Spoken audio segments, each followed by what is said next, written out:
Self-Interrogation, which came out this year. So this book traces the immigration of the narrator at age 16 from her hometown of Montreal to California in the Bay Area. What do I want to tell you? She's dreamed about California since she was young, and so have her parents, and California has become kind of like a great myth to them. And she finally gets to come, but it's not without cost. Her family kind of breaks apart, and in the process, a little brother is lost.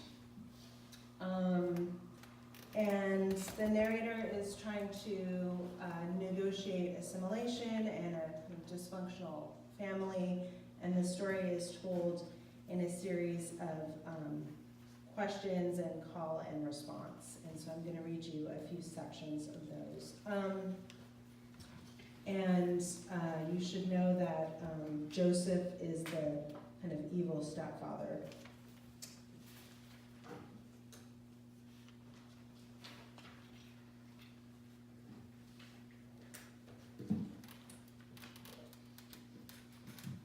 What is waiting for you? 1993. Right away, I feel it as I step outside of the airport and inhale. Something is different here. Something I can barely define, but that I already know to the very core of my teenage body must be the essence of California.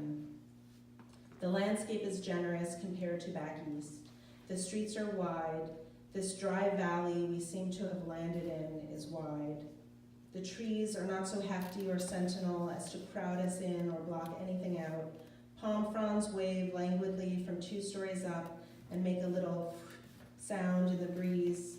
The air smells like sea salt and nectar and oranges, even here, beside the inland freeway that rims the airport. There is nothing staid or weighty or static about this place, I conclude after only my first 5 minutes. It is giving, not taking. I close my eyes and I feel it, her, the state, touch my skin with the cool palm of an open hand. I part my lips. I've been waiting for you, California whispers. What is a suburban American high school? It is white and spiraling outward from itself like a nautilus, appearing to unfurl, but in fact always tightly knotted, tethered to what it knows. It is white. It is the laboratory of American assimilation. It is bouncy cheerleaders and rock-hard jocks. It is everyone else moving out of their way. It is an inborn American spirit nurtured since babyhood. It is something unknowable called a pep rally. It is terror in the halls. It is hiding in the library. It is bulimia in the girls' bathroom. It is walking fast, staring straight ahead and looking very busy as though you cannot be interrupted at any cost. It is blonde to your brunette, ripe for picking to your still clinging scared to the vine. It is a parking lot of shiny big trucks jacked into the air on wheels as large as the egos and wished-for dicks of the boys who drive them. It is alien, but much less so than you. Did you have any friends? As the weeks progressed, I kept to myself and made no real California friends. Every night, I cradled my phone receiver to my ear, while 3,000 miles away, my best friend in Montreal, Suzanne, did the same. No, are they fucking for real? She asked about the lustrous cheerleaders I described, and the kids who came to school from out in Danville and beyond, the far eastern, still semi-rural reaches of the Bay Area, with cowboy hats and horseshit-caked leather boots. And then she'd tell me about what all my old friends were doing and update me on life in her house, where she lived with her docile mother and drunk grandfather. She kept a running tally of the next time we would see each other. 106 days, 94 days, 68 days. On days that had been so hard for either one of us, all we could do is lay in bed. We drifted off to sleep with our phones, the sound of the other's breathing over the line. What else did you learn in the American school? The Donner Party is the wagon train of 87 American pioneers who, inspired by the philosophy of manifest destiny, found themselves trapped by snow late in the fall of 1846 while trying to cross the Sierra Nevadas on their journey to California. Part of the problem was the party tried to save time by taking a new route, a shortcut called Hastings Cutoff, which they were led to believe would be an easy crossing, but in fact delayed them dangerously. 39 members of the party died from starvation, exposure, disease, and trauma. Famously, some of the survivors resorted to cannibalism, turning a relatively unimportant pioneer party into one of the most spectacular tragedies in California history and the story of Western migration. Western migration. Those words rolled off my newly Californian tongue with a sense of sanction, a historical endorsement that placed me into a diorama of comings and goings. I was with pioneers. I was with buffalo. I was with computer-minded Indian families in saris and geese coming south before the snows. Swept along in a great wave, I could fade into the background until I found footing.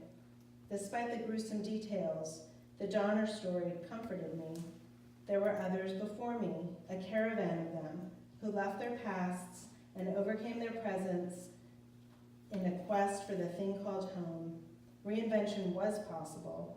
You just had to be willing to consume anything. List the things in the American Mall. Hot Topic, where you can buy knee-high black lace-up boots, black lipstick, Wicked Witch of the West striped tights, and dresses that look like Morticia Adams' 90s. You dabble only, affecting a fumbling mix of suburban prep with a dash of the Gothic. The Gap.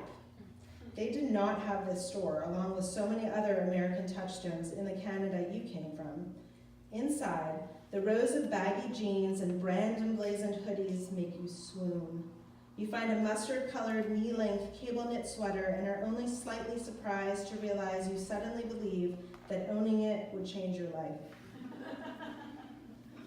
The food court. This is not the shop-worn food court of the Cavendish Mall, that dismal neighborhood mall of your youth, where Yoda-like bubbies ambled about, collecting gefilte fish and halva in plastic bags, and the popular girls from the private Jewish day school up the road from your disintegrating public high school gathered around chiseled-jawed boys in leather jackets and nibbled hand-cut steak fries out of paper cups. No. This is every global food group under the sun, co-opted into simple softness and Americanized meal deals, available beneath soaring mall skylights. The only difficulty is making the choice. American Mall smell. You smelled it a few times before, on trips, and when you lived in the South when you were small, but now you can sniff it anytime you like, and you do.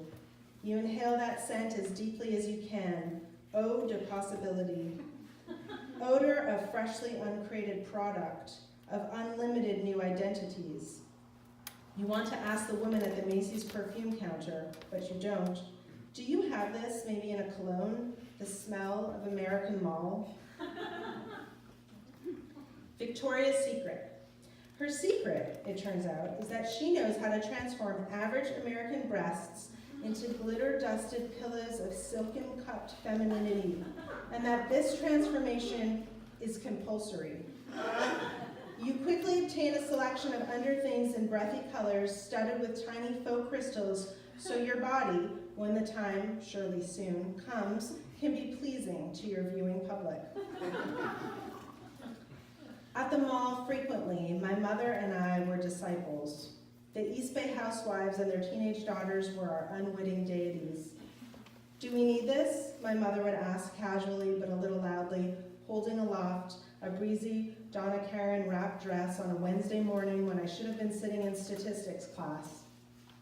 My mother came alive in the American Mall, shining and happy and optimistic as if on display. Here we could keep each other company, comfortably, and work hard on what mattered most, acculturating.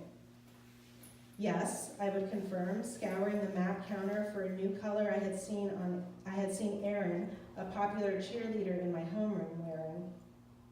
A few swipes of Joseph's American Express Premier card, and we'd head to the California Pizza Kitchen, settle in on the patio by a burbling, simulated river, order Thai crunch salads, and carefully study the schools of bleached hair and shopping bags floating by.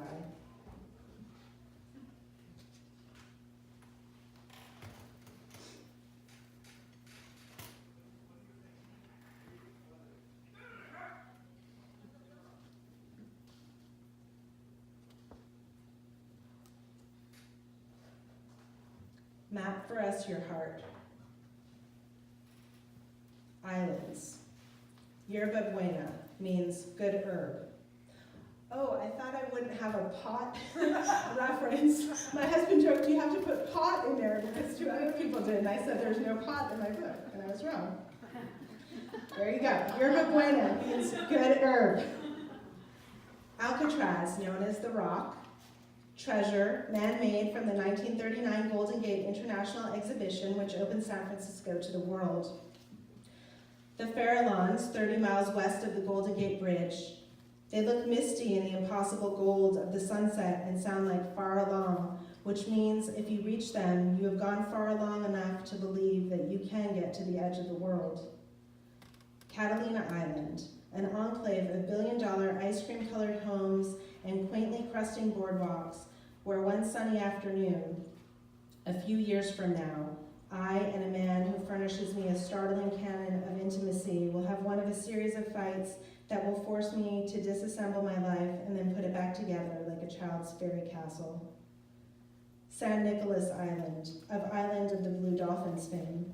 There, in the book, dwelt Corona, a composite of Juana Maria, the last of the Nicoleño, who was abandoned on the island after a party of otter hunters killed many of her tribe and the Spanish missionaries evacuated the rest. Rumor had it, Juana Maria was trying to save her little brother, who had been left behind when she wandered off and missed the boat. She went after her brother. Juana Maria survived alone on the island for 18 years in a home she built of whale bones.